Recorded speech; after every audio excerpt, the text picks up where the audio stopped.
Carers who do not turn up or who have just a few days' training, basic care like feeding and washing never delivered. This is the disturbing picture of the care paid for by local councils and delivered by private companies to older people in their own homes.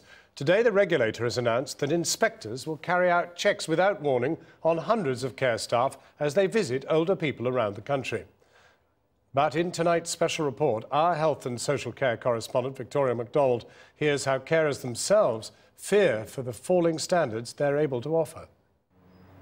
Nearly 500,000 older people in the UK receive council-funded care in their own home. It takes place behind closed doors. But those who receive care and those who give it are now speaking out about their concerns. Sheila Ford is 87 and worked as a carer for 25 years.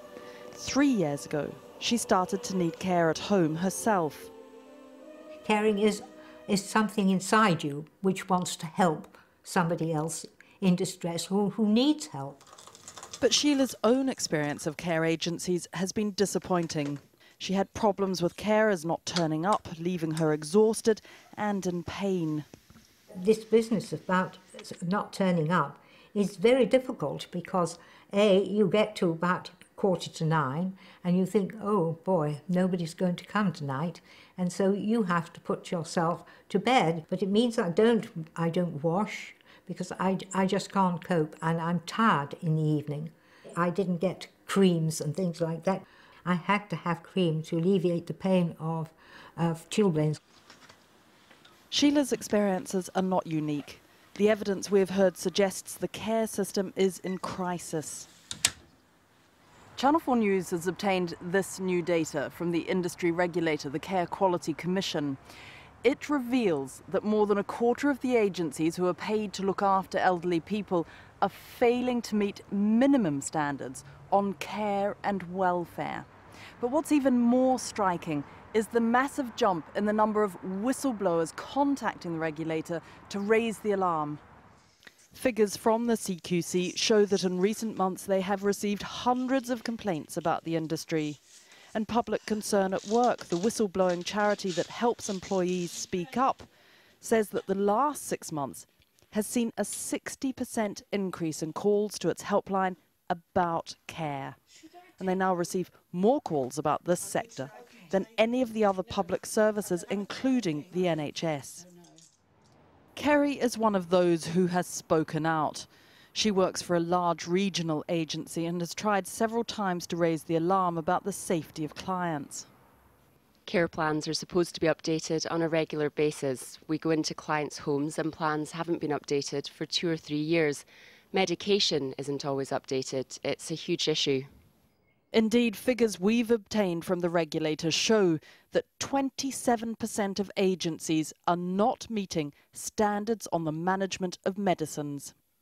And what happens when care workers do complain? Kerry says they are ignored or worse. If you raise issues with the agency, when they take on new carers, your hours are dropped. I don't think the client's protected, and I don't think the carer's protected. Clients with complex needs, such as dementia, are particularly at risk. Michael Lowe cares for his mother Muriel, aged 83. She has dementia, and he also looks after his sister Susan, who has learning difficulties.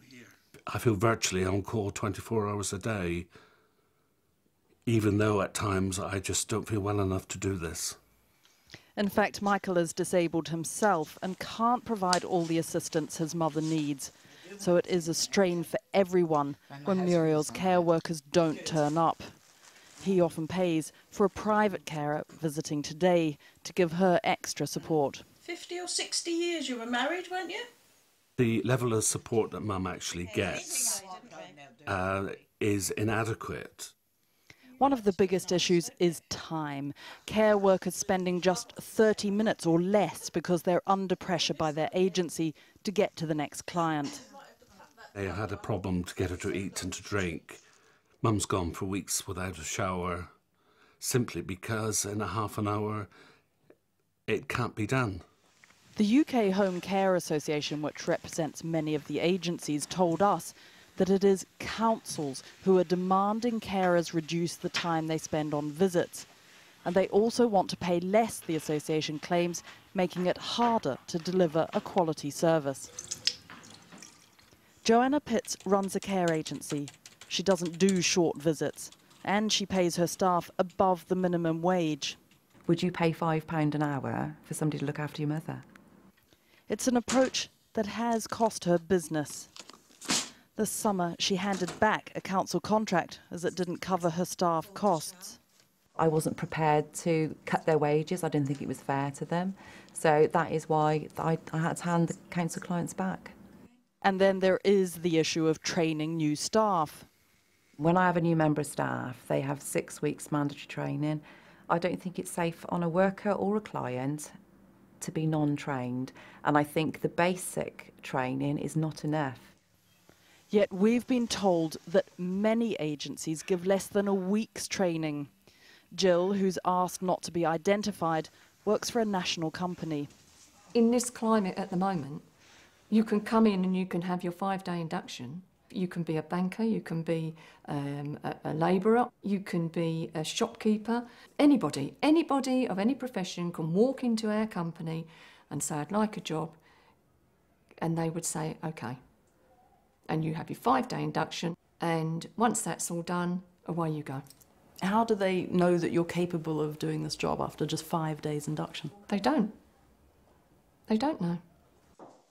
Tomorrow, the Equality and Human Rights Commission publishes a major investigation into the care of older people. For Jill, this spotlight on the sector cannot come soon enough. They live within their 4 walls and they see nobody.